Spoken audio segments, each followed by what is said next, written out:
All right, today we're gonna go over the front part of the Traxda subframe spacers and motor / trans mount spacers and some rear spacers as well for the back of the subframe. Starting off at the front here, we have the front of the front subframe.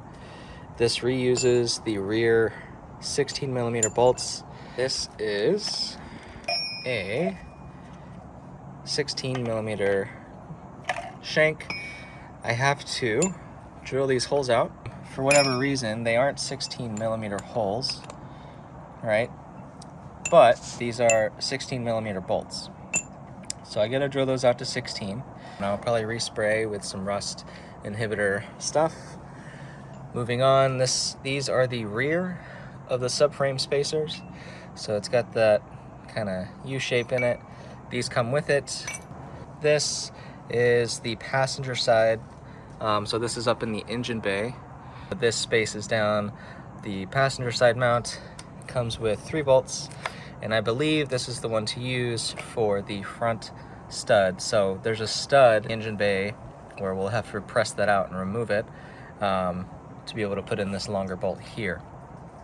On the driver's side, I'm not sure which one I'll have to use. There's different mounts on the driver's side. So the one that you're probably used to seeing is a big rectangular block. Kind of looks like this guy.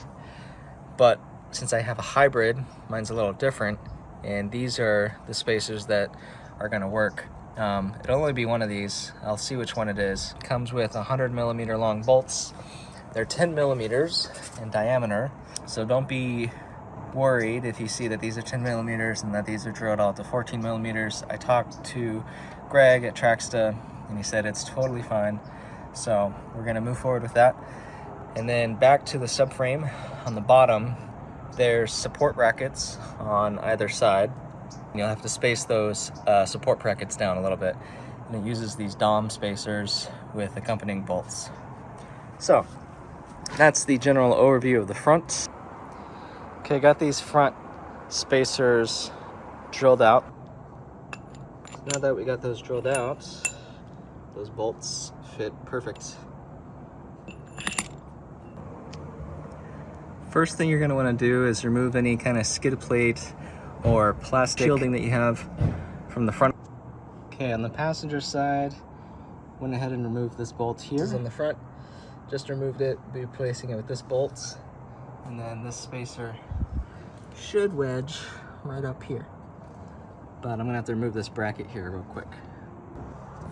Okay, I got both sides of the front released. I've got about a finger worth of a gap there. I'm gonna move on to the rear and get those removed.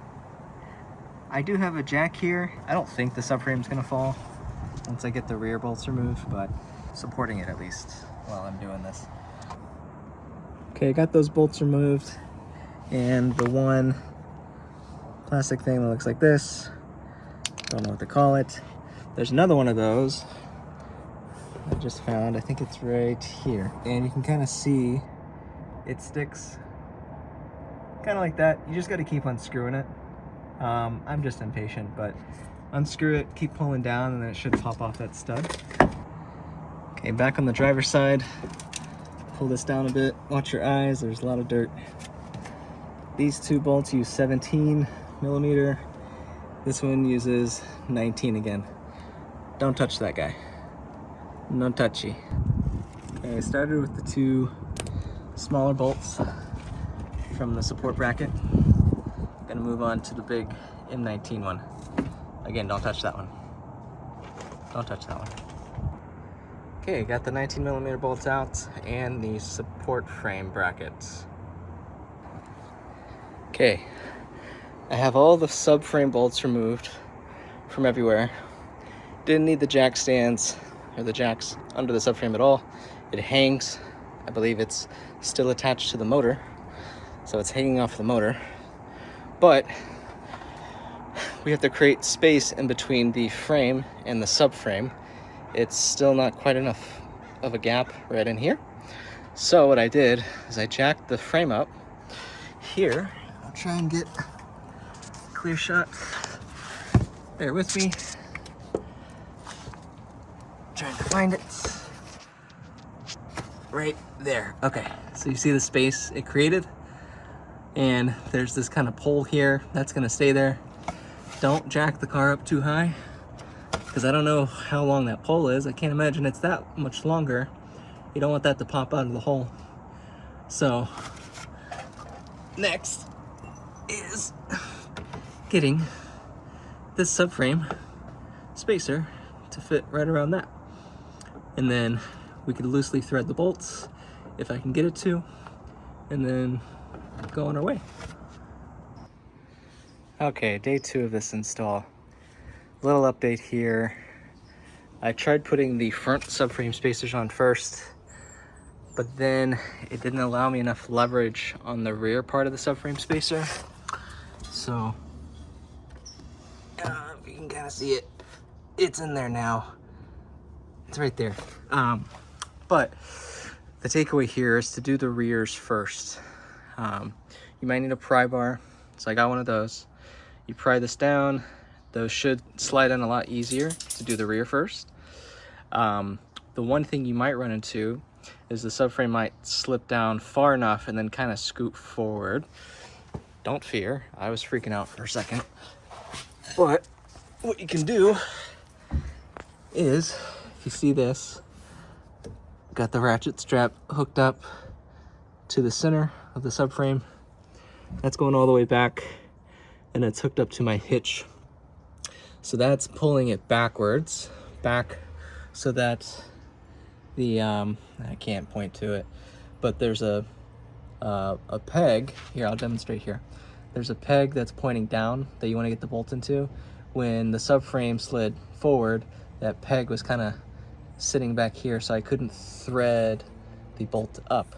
So doing this whole ratchet thing pulled the subframe forward, and then I was able to get that bolt threaded, which is sitting right here. Brings me to my next point.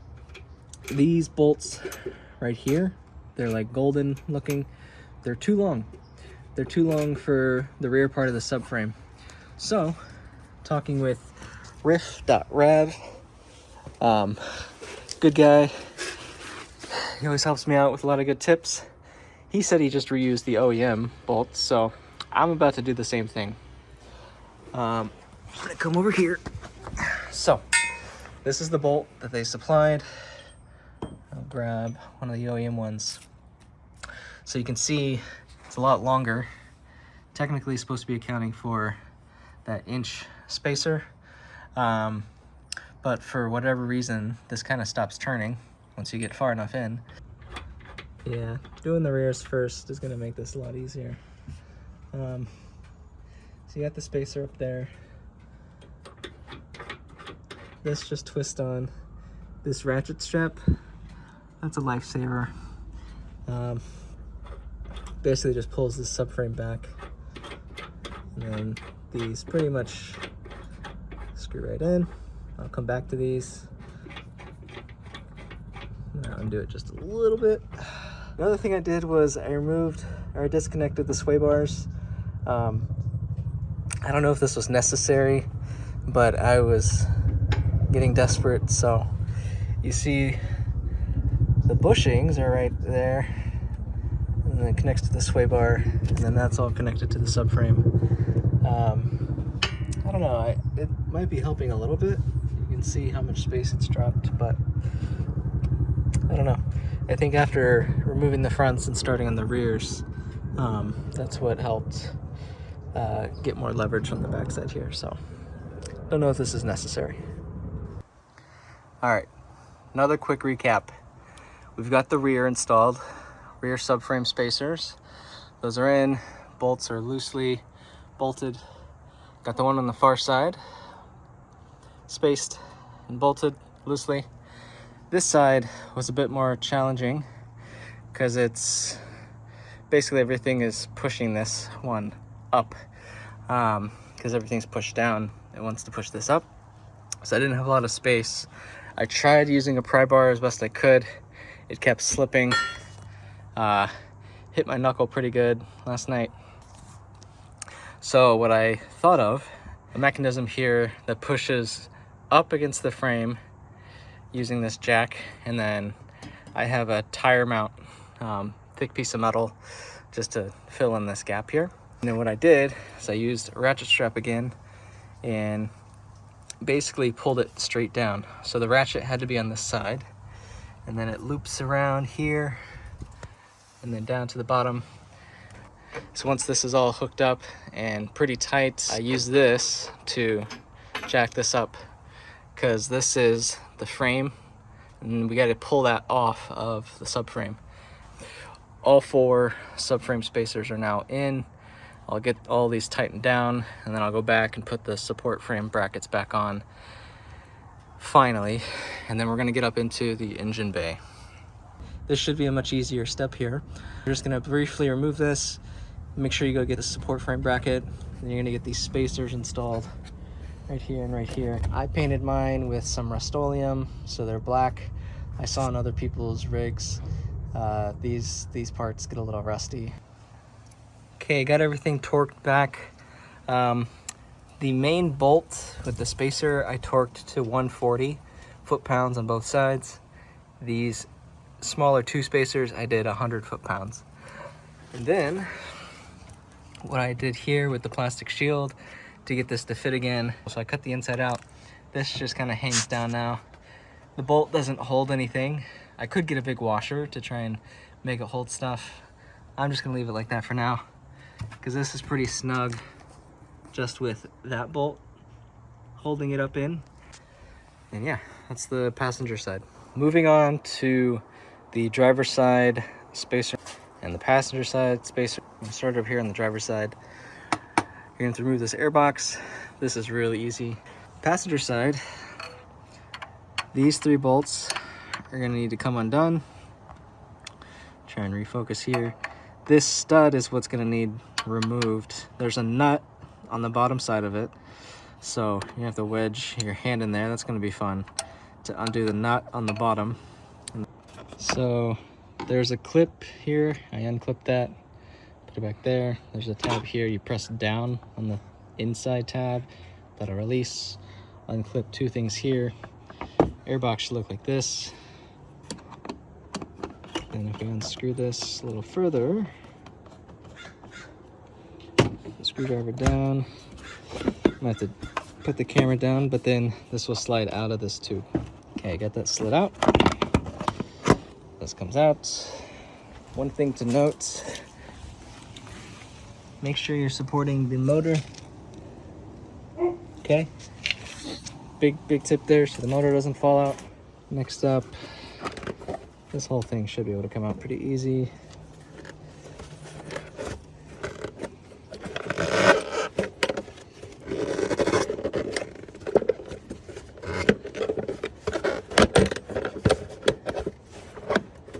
There you go, come on.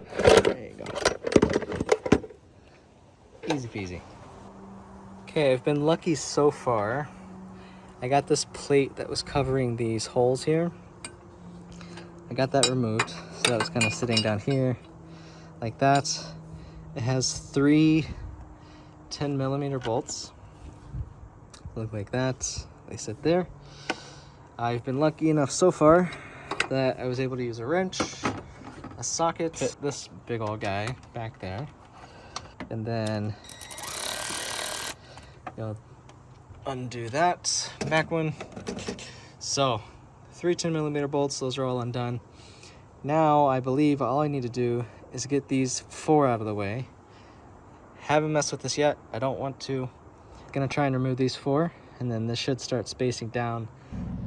Quick aside real quick, I was sent 3 driver's side spacer brackets. Originally I was just sent this one, emailed Traxda, realized they sent me the wrong one, so they sent me these 2, which are way different than this guy. This goes on the normal gas models.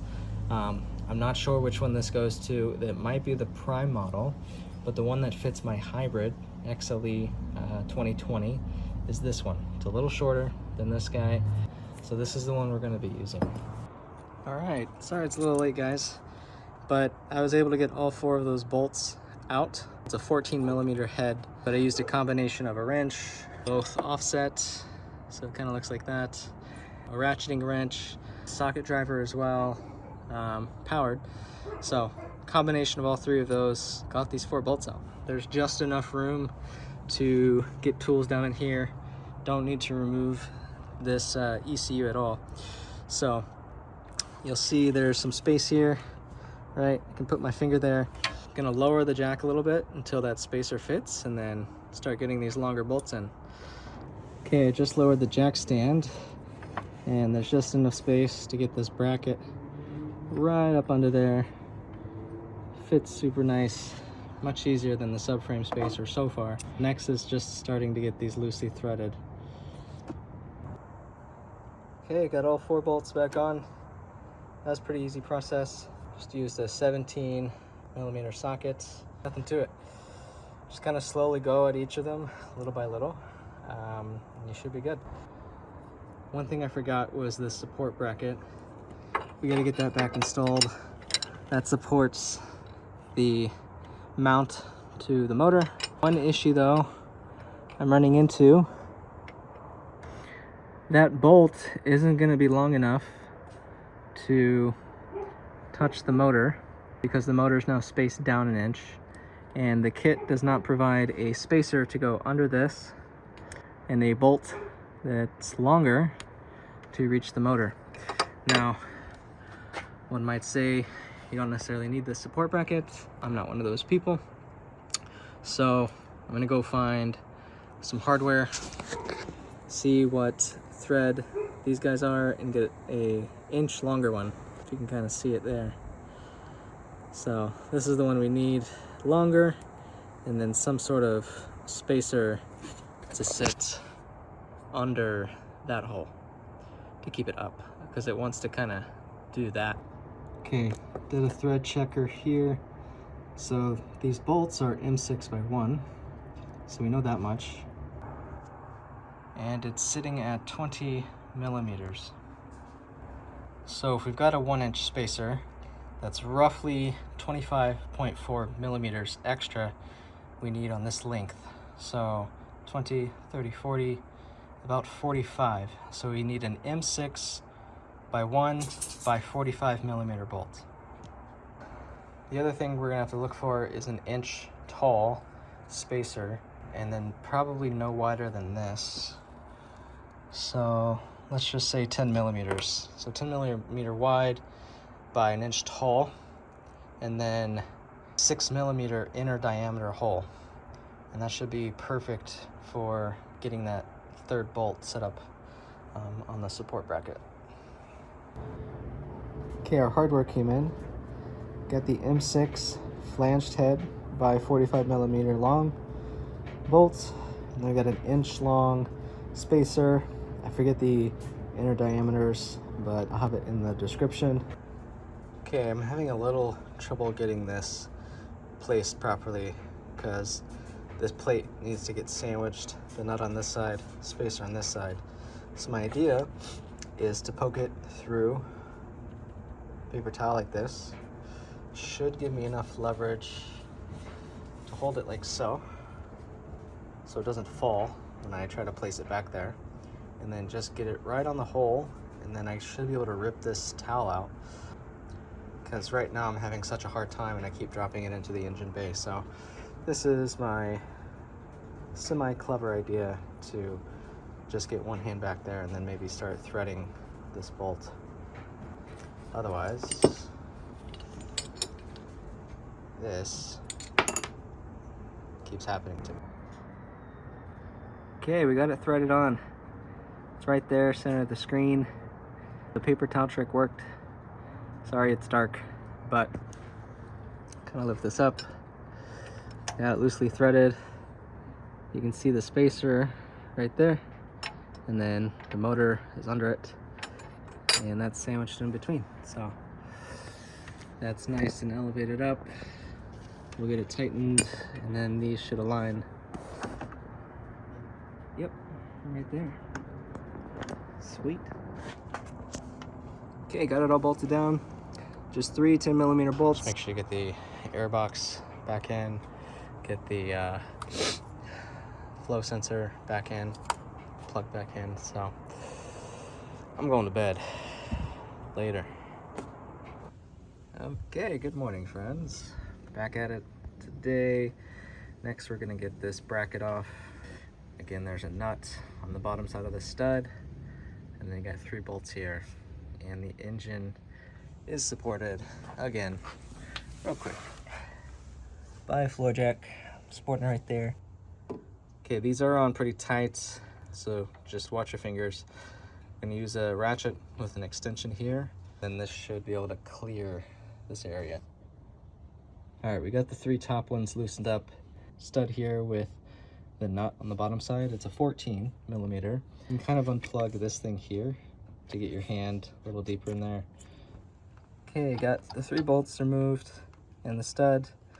You can see it kind of moves here, kind of like so. I'm gonna have to undo this bolt here and then this one. Okay, got the tab removed. Took a 10 mil on that one. Okay, I lowered the engine, but I still can't seem to wiggle this out. So what I'm gonna do is probably get this unbolted here, and I believe here. Get this kind of out of the way as much as I can. Okay, got the reservoir moved. Took 2 10 millimeter bolts, and then I just kind of have it tucked here, kind of out of the way. Okay, we got this out. You will have to remove this reservoir because the way I did it was you drop the engine just a little bit, create some space in here, right? And then you're just gonna kind of pull this, make sure the stud clears that hole, pull it up and out, twist it out this way. You're just gonna keep twisting it out this way, this way, this way, this way. It might start coming up like this. These will start to like kind of not catch down here, but kind of get stuck. So then kind of pull up like this and just keep wiggling it out, and then eventually it'll come free. Okay, we got this out. Not too bad. Took maybe, I don't know, 50 hits with the hammer. I did spray some WD-40, let that kind of soak down into the threads. I think that might have helped. But it came out really straight. Didn't really damage the hole, so that's good. Took a couple whacks to the mount, but it's bound to happen. It's still pretty solid metal. So this is the new hardware that it comes with. So you can see it's a bit longer.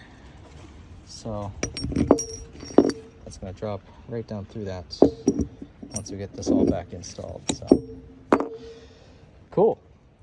So on this side, we've got this spacer that we're gonna put under this guy, and it should go in like this with the bend right here, kind of on the right side, and then the straight edge will be on the left as you're looking at it. So just like this, it'll drop in just like that.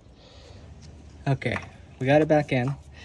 What I found to make this a little easier was you take this rubber sleeve off, you put it in the hole first, and then this is much easier to get in there.